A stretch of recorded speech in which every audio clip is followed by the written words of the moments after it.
risk his neck for his brother, man. Chef! Can you dig it? Nice. Wow. Chris, welcome to the new studio, my friend. Oh, this is nice. It's beautiful. It smells like new construction in here. There's windows. Well, there are windows. I don't know if there's any new construction. This thing's been here for at least a year and a half or so. Well, they did something because I smell plaster. Okay, it could be. It just smells new construction. I don't know. There it is. I don't know what camera to look at. That's okay. The camera setup is a little different for people joining us. The lighting is a little different for people. If you're watching on the 971 Granite Transformation Studio Cam, you can tell the difference. Yeah. We put out a picture on the Facebook page, the Marc Cox Show, yesterday, just to give people an idea what the new studio looks like, and you can see my beautiful view of the park over here with homeless people walking through it and camping out. Of course, not today because of the rain. So, well, I watched it yesterday, and the camera was very close. So you're aging very well, Mark. I want to tell you that.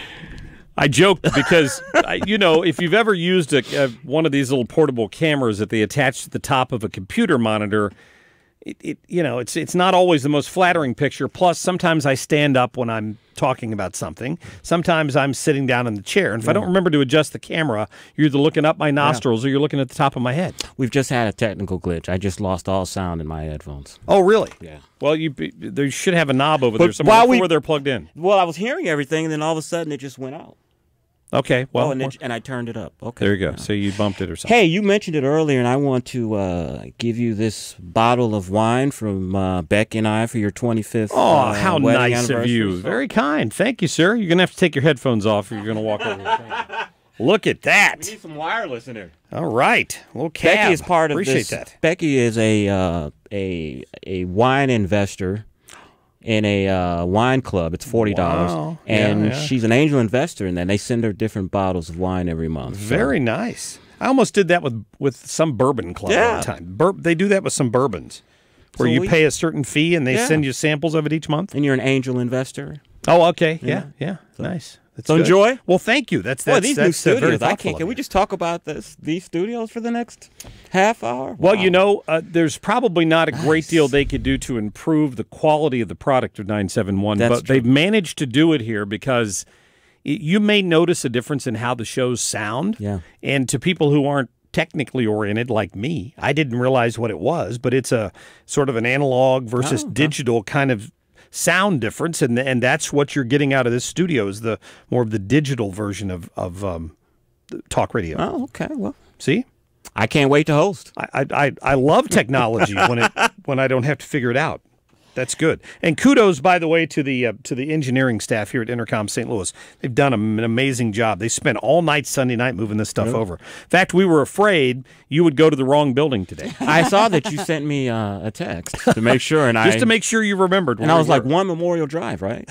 Yeah, that's the old KMOX Studios downtown, the old building. That's funny, or Y98 or KZK, whatever you want to say.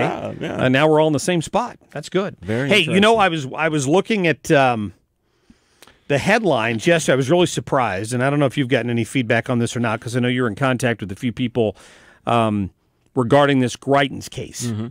Judge Burleson refused the motion by the defense to throw this thing out, to just dismiss the charges, which, based on all the reporting we're getting about the lack of evidence and the pathetic handling of this from a prosecutorial standpoint, maybe he just wants the jury to make that decision instead of him. I don't know why he wouldn't just toss this thing out on its ear. Because Judge Greitens obviously does not want to be a part of this story. You mean Judge Burleson? Or Judge Burleson. Not Judge Greitens. Judge Burleson. Yeah, that's why he won't dismiss this case, and that's why he also said that he will not judge the case, and this has to be a jury trial, what they call a bench trial. He said he will not accept it being a bench trial, so it has to be a jury trial. So he's basically divorcing himself to say, I am basically just a judge. Whatever decision comes down, I don't want to be any part of it. Maybe that's because he knows that Judge Wilson from the Stockley trial basically had to leave town afterwards. Well, you got to wonder. And doesn't he have some political background before he went on the bench? Well, I don't think he was ever elected to anything, but he did work for Jay Nixon in the Attorney General's office. Yeah. I used to deal with him down here at their headquarters here downtown. when Jay Nixon was the Attorney General. Yeah, he's just trying to keep himself out of controversy, which I don't blame him. I mean, he's not doing anything that's unlawful. He's just saying, I'm not going to judge the case, and I'm not going to throw it out. We're going to let justice take its course. Still a little surprised. Oh, I'm not.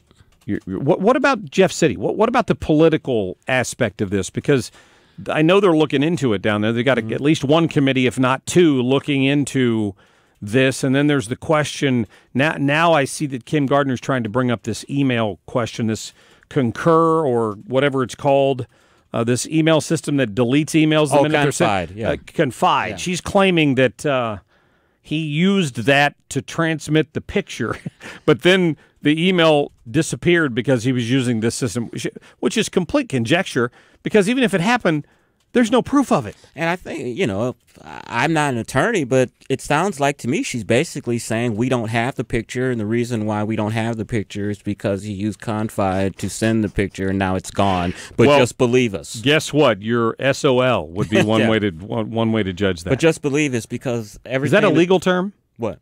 SOL. Or you are SOL. Ask your daughter. I don't know. I will have to ask my daughter that question.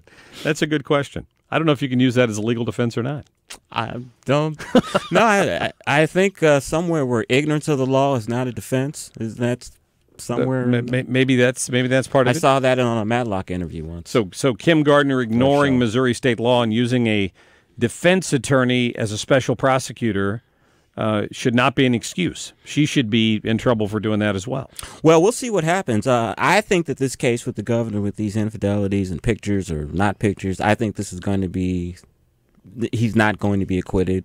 I think where the governor has problems is with this investigation dealing with his charity, and if his campaign used the charity's mailing list, email list without its permission. I think that's what they have more to be afraid of than these other investigations. You think so? I want to make sure you didn't misspeak there. Mm-hmm. You think the governor will be acquitted of these charges? In court? Yes, you do. Yeah. I think you said because there's not be acquitted. Be acquitted. I'm sorry, because there's no evidence. No, I would agree with that. So, yeah. but the other situation you're talking about, the use of emails, I don't know. Like you said a minute ago, ignorance of the law is no excuse. But if I've founded an organization, which he did found that organization, and therefore he led that organization. In fact, my first interview ever with Eric Greitens was when he was the head of that charity when I was still working at Channel 4. I went down to that building and interviewed him. I remember it specifically. So if he founded that and he knew all of these people to begin with, it was his charity, why doesn't he have access to the emails from that charity? Because even though you founded the charity, it is not your charity to do with what you want. It's still a government-regulated 501c3 and all that, and you can't use the mailing list, which is what is alleged, is that they gathered the mailing list.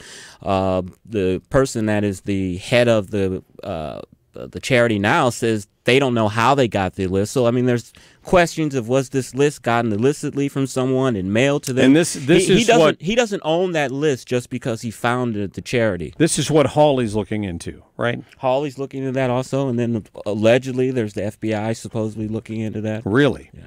Well, I mean, that's serious business. When you talk about the 501c3s. It may be, but it's not. Again, it's not career ending. Yeah, I wouldn't think if it's an election law, a minor election law violation of using an email list you didn't have access to, is the allegation, does that then just throw into question the entire outcome of the election? No, it doesn't. But what it's all going to come down to, like it always does in these cases, is if someone lies about it. And that's where somebody's going to... Did you get this email list from such and such and so at this time? No, I didn't. Well, here's the proof. Guess what? You're going to jail now. Yeah, and that's Ask Mike Flynn. That doesn't work too well. All right, 314-241-9797. Chris is going to hang around for the next segment. I appreciate that. I want to talk to him a little more about the reaction we're starting to see in this Alton Sterling case. And, of course, the situation out in Sacramento where there was a guy who was caught on video committing vandalism. Police started chasing him through a backyard, ended up shooting him to death. And the family's now claiming it's going to be the next Mike Brown case, and they've got the hands up, don't shoot signs going on. We're going to get to all of that and your phone calls, 314-241-9797. We're back in a minute.